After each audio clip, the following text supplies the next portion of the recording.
Men are turned on to women when whatever the interaction is in the relationship, it raises his testosterone. Then he will feel more bonding with her. And when you're with a woman, when you raise her estrogen, she will bond with you. So this is the bonding aspect. And we look at the biology also. If women's estrogen is low, they're stressed. If a man's testosterone is low, he's stressed. It goes up, stress goes away. For a woman, estrogen goes up, stress goes away. And what is the most bonding experience, of course, is a woman's orgasm. For her, massive amounts of estrogen. For men, after orgasm, he has to detach. He has to pull away. We're just the opposite. She's ready to hug more. For most men, they'll pull away. Some men just happen to be a little different from most men, and they'll feel her pulling away, and then they'll want to get close. So there are men that do like to cuddle a lot, and their wives will tell me that's too much, too much. So we want to connect. If a woman pulls away, which is detaches, a man will then go to his female side to connect. And this is what happens for women or more in the independent is they get these men and then they say, I feel like I'm his mother. I feel like he's needy. And that's because you stay grounded in your male side. He wants to connect with you. And the only way to connect is by going to his female side, because this is the opposites come together, not sameness. So polarity is what allows you to maintain attraction. So once you're having sex, now you're in a committed relationship. I'm going through the stages. I'll quickly go through them. The next stage is commitment. The next stage is deep intimacy. And next stage is proposal. Next stage is marriage. Okay, so I won't be able to go deep into each one. We have a time limit. But this commitment, again, what happens when a man says, yes, you're the only one for me. I'm committed in this relationship. That is a prerequisite for women to go to higher levels of estrogen. You need to have that safety. Safety is the hormone oxytocin, which has been shown to lower women's stress levels. But safety is the foundation for a woman to depend on a man more, to say, I'm looking to you to make me feel even better than I can feel on my own. And that's what a man can do. He can help a woman go from really good to great. And if I can help you go from good to great, then I just went from good to great myself. Not you doing it to me. It's you giving me the opportunity to take you higher. Always that polarity has to be there if you want to thrive in a relationship. Well, this is where the polarity goes wrong. Okay, so now he's made the commitment. That's a very masculine thing to do. She's like feeling, oh, good, or I can depend on him. Her estrogen levels go up. But the problem is for men is once they make that commitment, there's a feeling of, okay, I've done it. Mission accomplished. And after mission is accomplished, I get to go on vacation. I did my day of work and now I can go rest. I don't have to do much. I'm going to do the big stuff. I'm committed to her. I'm thinking about marrying her maybe. So that's the big stuff. So if I'm doing the big stuff, I don't have to do the little stuff, because he doesn't understand how powerful the little stuff is. And that's illuminated in one of the most popular concepts in Men Are From Mars, which you're familiar with, is on Venus, every act of love, big or small, has the same effect. It's an act of love. And we put it in hormonal terms. I can bring her 50 roses. She's going to get a little surge of estrogen. Ooh, that feels good. I can bring her 3 roses, 1 rose, and she's going to have the same surge of estrogen. That's a concept men have to understand, is that bigger is not always better. Bigger is good occasionally, but better is lots of little things and occasionally a big thing. That's something men don't understand, because you don't get paid in a business for doing a lot of little things. You get paid for doing the big stuff. And women fall in love with you because you can do big stuff. But then men don't realize to keep it, you have to keep doing those little things that you did in the beginning, and you can do it better and easier. And that's what I'm teaching men to do. But when we're talking about what are men thinking? So what he's thinking is, all right, now I don't have to do much anymore to get your love. And you'll sense that he's doing less. And as a woman, you will make the mistake of thinking, oh, if I just give him more, I will get more back. So you go into this phase of trying to make the relationship better by giving more support to him for whatever he's doing or not doing. And that does not cause him to bond with you. What ends up happening is you end up feeling I'm giving more and getting less, and then you will feel some resentment. And when you feel resentment, it sucks all the energy out of a man. Okay? The opposite of resentment is appreciation and gratitude. When you're feeling appreciation for a man, his testosterone goes up. If you're resenting a man, his testosterone goes down. And it already went down because he achieved his goal, and now it's time to rest and have a vacation. It's his cave time in a sense. So what women have to learn at that time is not to assume that the momentum, his motivation to please you will be the same, but it's still there in potential form, and the seed is there. What you have to do is water that seed, and you water that seed by asking for things. So practicing not overgiving, not trying to please him, but starting to ask him to do things for you and be appreciative. That would be one of the hacks. For married couples to keeping the passion. There's all kinds of hacks I give, but one is just simply every day you raise your hand, which says, I'm going to make a request that's less than 5 minutes. And if you discuss this, you say, as a woman, I'm on my male side. I need more estrogen. It's not proven. I read this book, John Gray. What turns out that if I can ask you to do something little, less than 5 minutes, and you have an immediate response, like, I said, the house is on fire, and you say, I'll fix it. I'll do it. I'm happy to do it. I'm glad to do it. I'll do it right away. If you have that little response, and it's only going to take 5 minutes. So it could be, would you get my oil and massage my feet? Yes, right away. And you run to do it. Any man will have, even if he's tired and you tell him it's only 5 minutes and it's going to be great foreplay, which is raising estrogen. Once he understands that, I've never met a man who's not happy to do it. Not happy to do it. But she has to ask. Some men say, I'm always doing stuff for her. I said, well, then you're not going to get much credit for that because you're already doing it. This is something that she normally doesn't ask you to do. It's something that she could do for herself, but she doesn't have to do because you're glad and happy to do it for her. And so you're asking. Asking is the biggest estrogen stimulator because you're acknowledging, I need your help. And what do you need his help for when you ask him to give you a foot massage or make you a cup of tea or clean up the kitchen or empty the trash or remove the ladder from the garage, whatever it was, whatever little activity you have him do that you were going to do anyway for yourself, you ask him to do it.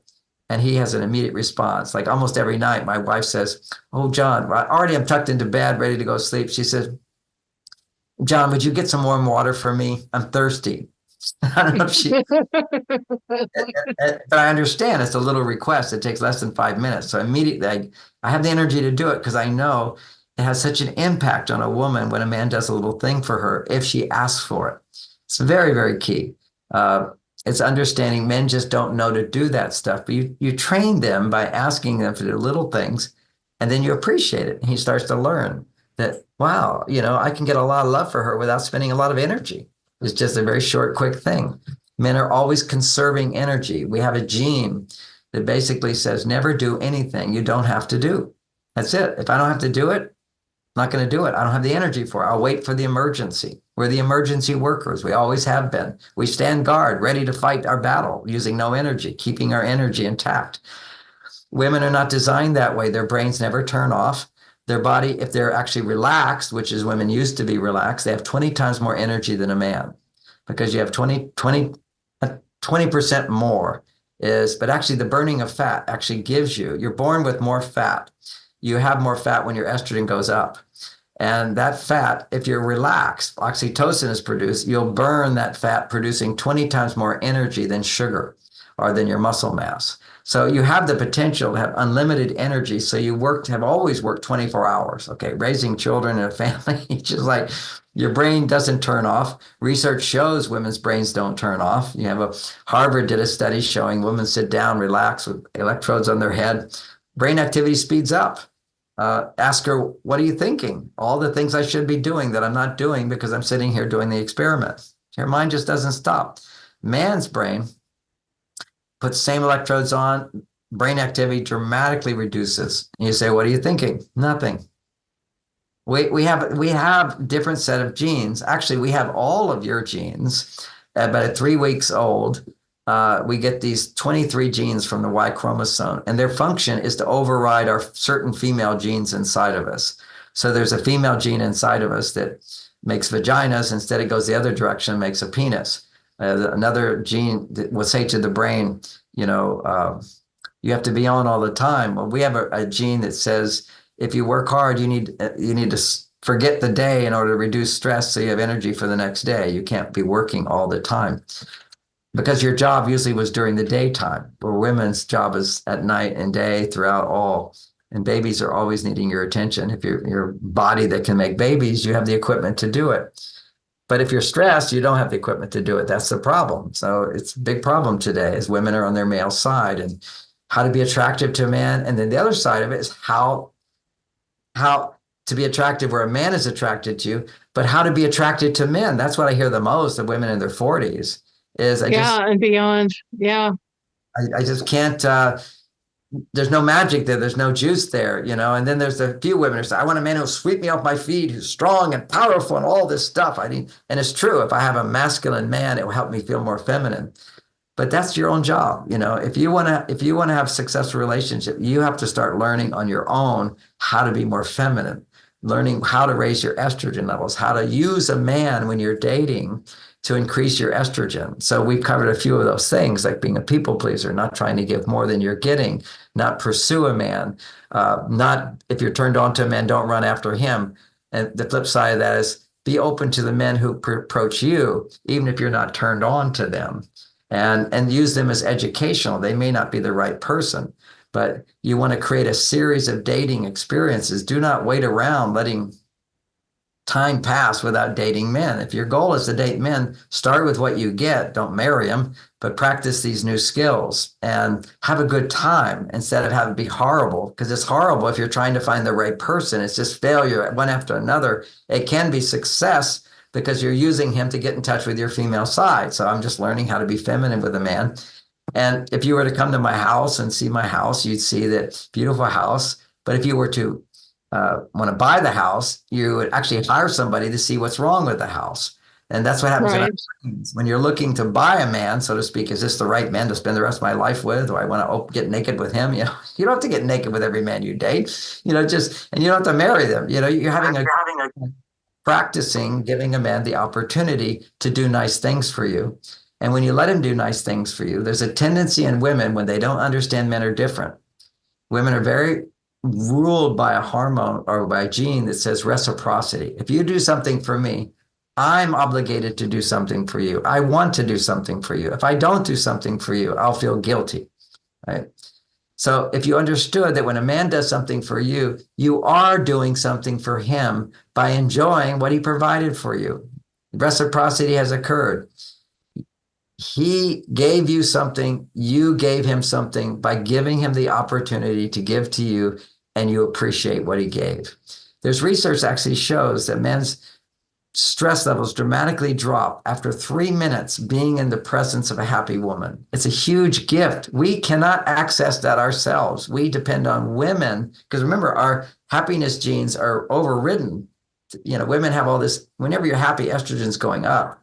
And we have blocks to it. Testosterone, it inhibits our estrogen. And it's through women that we get turned on to life. Women turn us on. But we have to provide the right support for a woman to respond to us with appreciation. So whenever you're appreciating a man, his testosterone goes up. When you're respecting a woman, honoring her, her estrogen goes up. And so I want a woman to appreciate me. I'm going to respect her, and the response will be, she will appreciate me. So as a man, I earn it.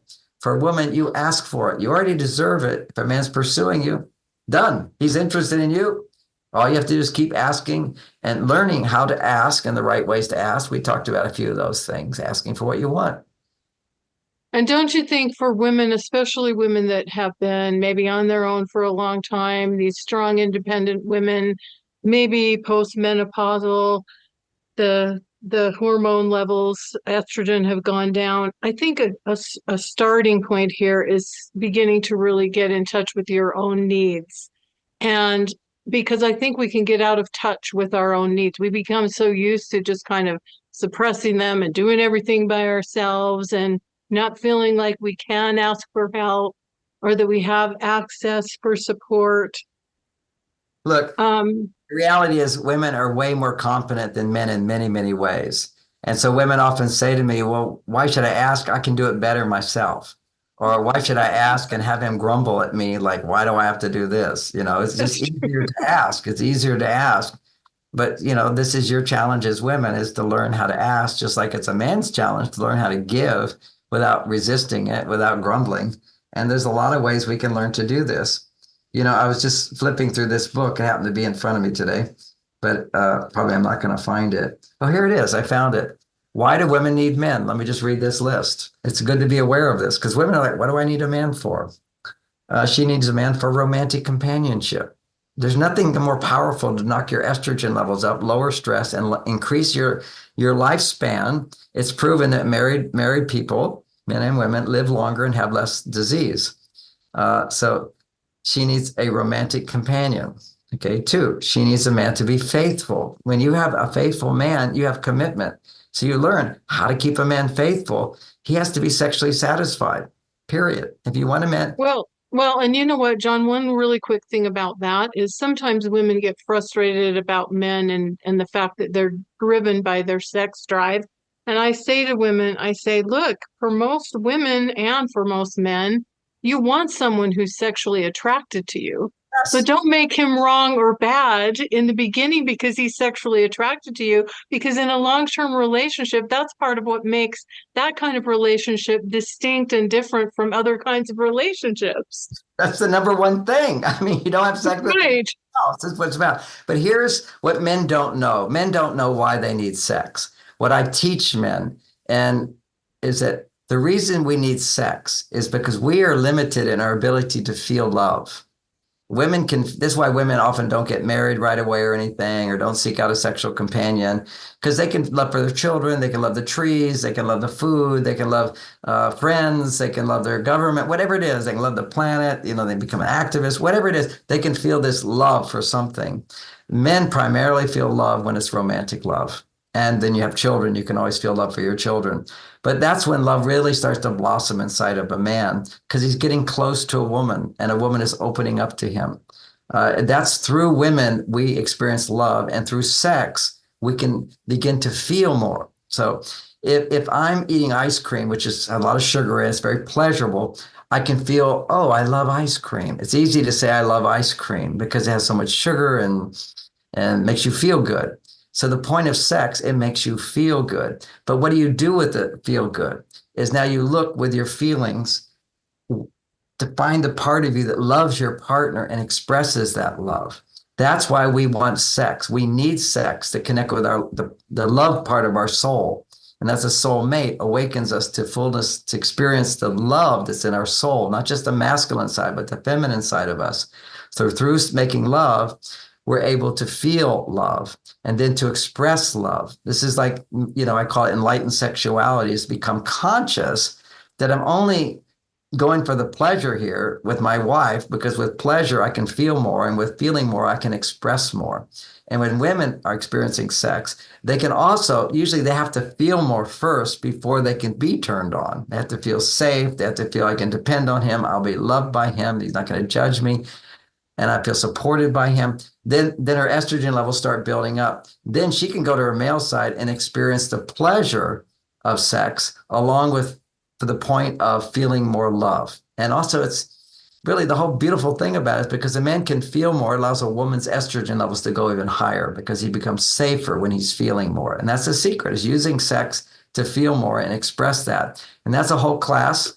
And men have to, they don't know any of that. They just think I'm horny, I want to have sex. But there's a real reason why we hunger for it, why you can break up with a girlfriend or get married and you're on one of those social media things right away. And you need sex. And it's just like women need love. Women buy all of the 90% of the relationships, right? Are women buying that, generally speaking. Men from Mars is an exception. More men buy it than women because it also treats men quite fairly. As opposed to trying to feminize men, helping women understand and appreciate what men can offer. We're not girlfriends, but we Yeah. have what you're missing from a girlfriend. So I'm so glad you shared that. I interrupted your list, though. no, that's Sorry okay. about I do. It was good. She needs a man for simple companionship. She doesn't want to come home to a big, beautiful, empty house or apartment. She needs a man for financial backup, someone who could support her if she couldn't work. These are all deep, deep needs. I need a man around because she feels safer. two people are twice as good as one. It's just, you got to have somebody to call the police. You got to Mm-hmm. be there. She needs to have a partner to share fun times with. What's fun alone? I just see people living in illusion. Oh, I went on vacation all by myself. I feel so good. It may feel good if you're overly dependent. Now you have some time to be independent, but it's not fullness. It's a wonderful thing that we're born to have relationships. We're social beings. She needs a partner to share with who cares about her well-being. I care, as opposed to nobody really cares about me. She needs a partner who misses her when he's away. She needs a partner to help raise the family if they have children. Trying to raise children without a man, it's a tough thing. It's tough. She Mm-hmm. needs a partner if she doesn't want to have children alone. What does that one mean? If Like, she gets IVF, yeah, a single woman having a baby. Yeah. She needs a partner to have a family. She needs a partner to share the responsibilities of caring for the nest, to help around. There's one of these things in here. I have a list of 150 things that men do that women don't realize we do. It would be like, if the TV set's not working, who calls Comcast and sets it all up 2 hours to get them to do anything? Who's going to talk to the carpenter when sheetrock broke, when there's a leak somewhere? You call him, all these handyman jobs. If there's disputes in the neighborhood, who's going to go complain to the neighbor? It's going to be me. If there's a lawsuit against us, who's going to manage the lawsuit of people attacking me? It's going to be me. I'm not going to say, honey, you handle the lawyer, or you handle the neighbor, or, any kind of catastrophe that happens. And we're not even aware of it as men, but I just said, what were the last 3 months of things I did for my wife? And this might even page open to that. No, that's not the page. But this is another book where I talk all about that's why Mars and Venus collide, is that women end up feeling a man does nothing. And men do so much that gets put in the box of, well, he's the man, he should do that.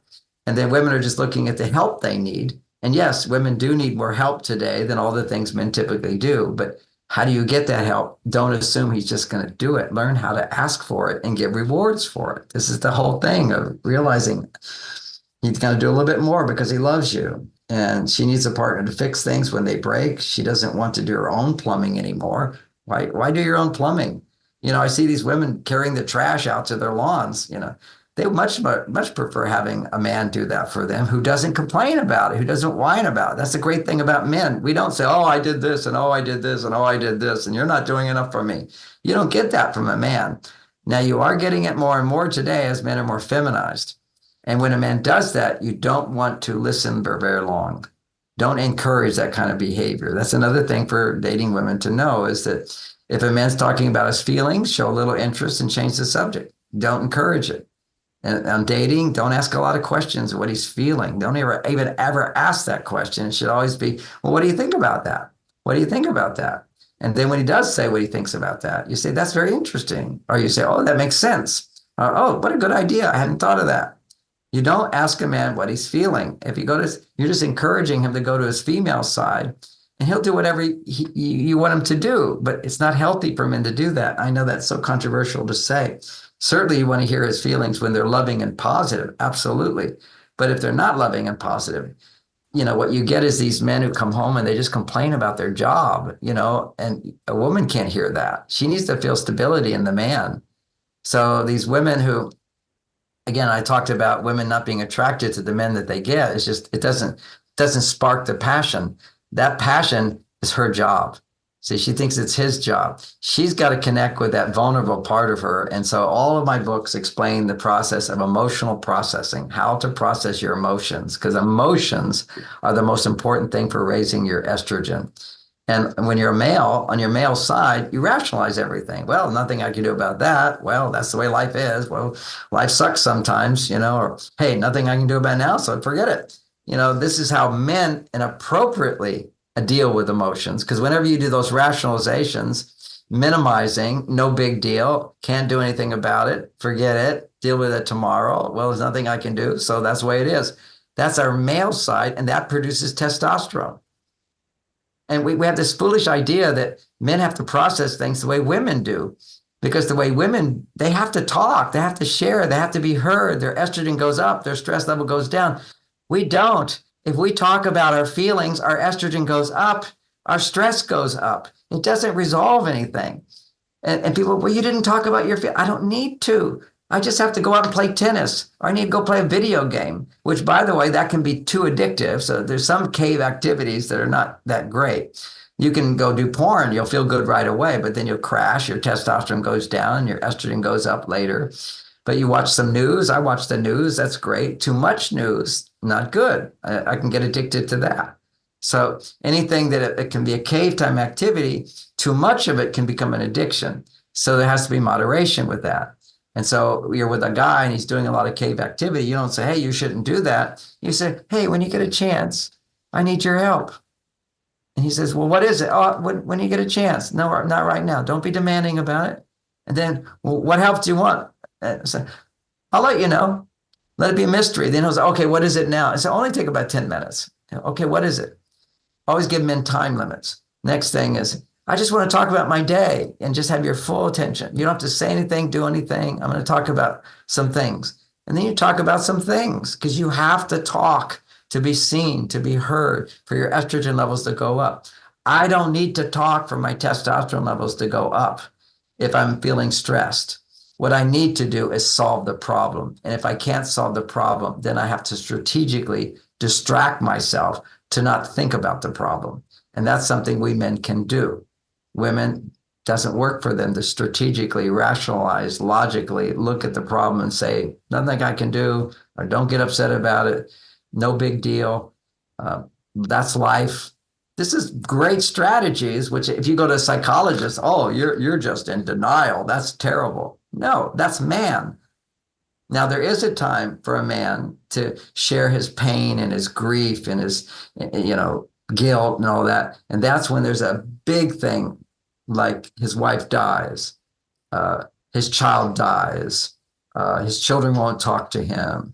These are big things on an emotional level. And the Chinese say it great. A man should never cry unless his heart is broken. Mm-hmm. Such a beautiful message. Because see, recently I had a business partner. I lost about $30 million because he died and he was in debt and there was lawsuits and all this stuff. And you think, well, and that most of my money, I'll get some out of it, so I'm fine.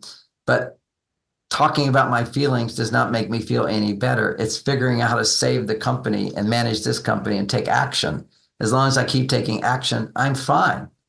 But if I just sat there and go, oh my God, I just lost all this stuff and feeling sorry for myself and talking about how bad it is, I'd be depressed. I'd be in anxiety. It was taking action because I was able to take over the companies and do this and handle this.